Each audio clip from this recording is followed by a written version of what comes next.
নমো নমঃ শ্ৰীমদ ভগবত গীতামৃত। আজি শ্ৰীমদ ভগবত গীতাৰ সাংখ্যযোগ নামৰ দ্বিতীয় অধ্যায়ৰ সপ্তদশ সংখ্যক শ্লোকভাগী হৈছে এনেধৰণৰ: অবিনাশীতু তৎ বিদ্ধি येन सर्वमिदं ततं विनाशम अव्ययस्यास्य न कश्चित् कर्तुम अर्हति। उक्त श्लोकभागीर बक्ता হৈছে ভগৱান শ্ৰীকৃষ্ণ।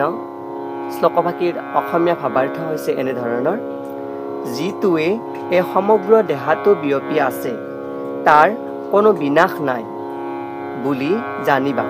এই বিনাশ নোহোৱা আত্মাটোক ধ্বংস কৰিবৰ বাবে কাৰো সাধ্য নাই। অৰ্থাৎ আমাৰ আত্মাক উপলব্ধি কৰাৰ প্ৰমুখ শ্ৰেষ্ঠতা থকা মুখ্য শ্লোকভাগী হৈছে এই ভাগী শ্লোকে আত্মাৰ মুখ্য উপলব্ধি স্পষ্টতাক বুজাইছে।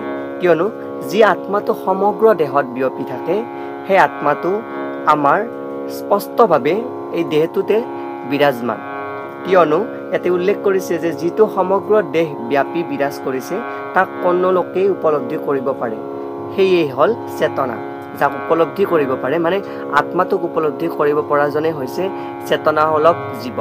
কিয়নো ইয়াতে উল্লেখ কৰিছে যে ভাষ্যত চেতাশ্চেতৰ উপনিষদৰ পৰা এটি বিশেষ শ্লোক অৱতাৰণা কৰিছে। সেয়া হৈছে বালাগ্ৰ শতভাগস্য শতধা কল্পিতস্য চ ভাগো জীৱঃ স বিজ্ঞেয়ঃ স সানন্ত্যায় কল্পতে। অৰ্থাৎ যেতিয়া চুলিৰ আগৰ শেষ বিন্দুটোলৈ তাক 100 ভাগ কৰি তাৰো একোটা ভাগৰ আকৌ 100 ভাগ কৰা হয়, তেতিয়া তেনে একোটা ভাগৰ যি পৰিমাণ একোটা জীৱাত্মাৰো সিমানেই পৰিমাণ।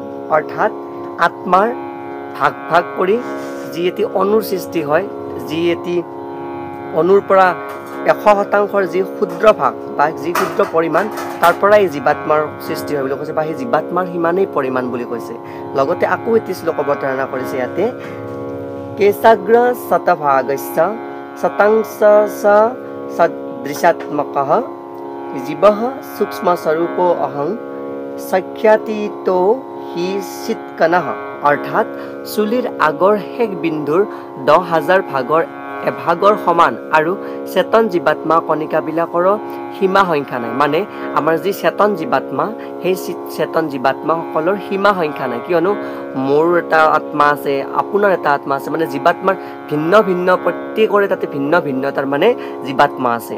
কিন্তু সেই জীৱাত্মা এটা পৰমাণু বুলি কৈছে ইয়াতে, কিন্তু ই জীৱাত্মা চেতনাৰ পৰমাণু, অচেতন নহয়, ই চেতনযুক্ত পৰমাণু।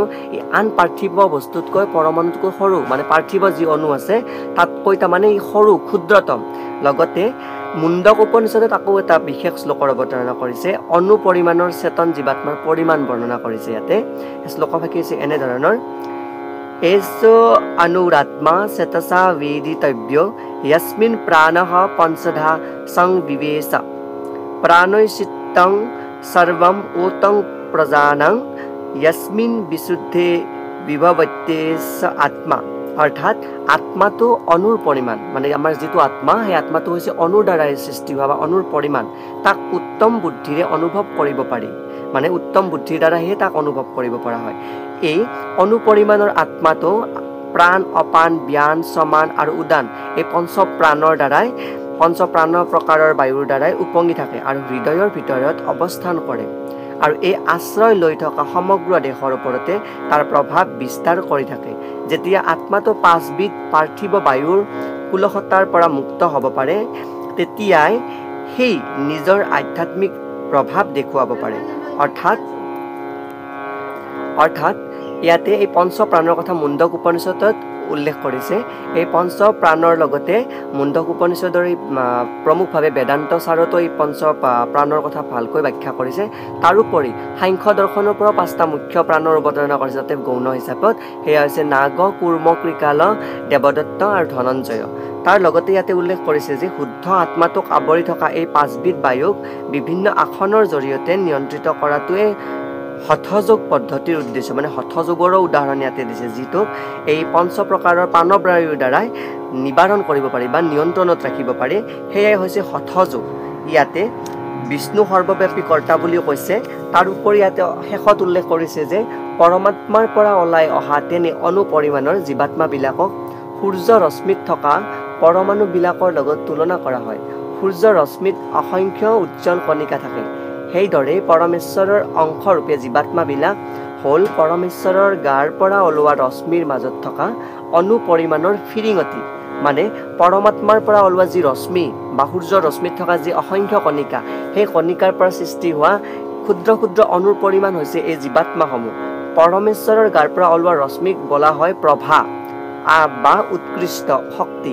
গতিকে বৈদিক জ্ঞান অনুসাৰে হওক বা আধুনিক বিজ্ঞানৰ মতেই হওক, দেহত থকা চেতন আত্মাটো কোনেও অস্বীকাৰ কৰিব নোৱাৰে। মানে আমাৰ যি দেহত থকা চেতন আত্মা, যাৰ দ্বাৰা আমি চলন ফুৰণ কৰোঁ, মই যি বাক্য প্ৰলাপ কৰি আছোঁ, যিখিনি মোৰ অংগ সঞ্চালন হৈ আছে, সেই আত্মাৰ দ্বাৰা হৈছে, সেইটোক আমি অস্বীকাৰ কৰিব নোৱাৰোঁ কোনেও। ভগৱত গীতাত পৰমেশ্বৰে নিজকে সেই আত্মাৰ তত্ত্বটো পৰিষ্কাৰভাৱে দাঙি ধৰিছে। এই শ্লোকভাগী আত্মাৰ স্বৰূপ উপলব্ধি কৰাৰ পৰম সাধন স্বৰূপে ইয়াতে প্ৰতিফলিত হৈছে। ধন্যবাদ।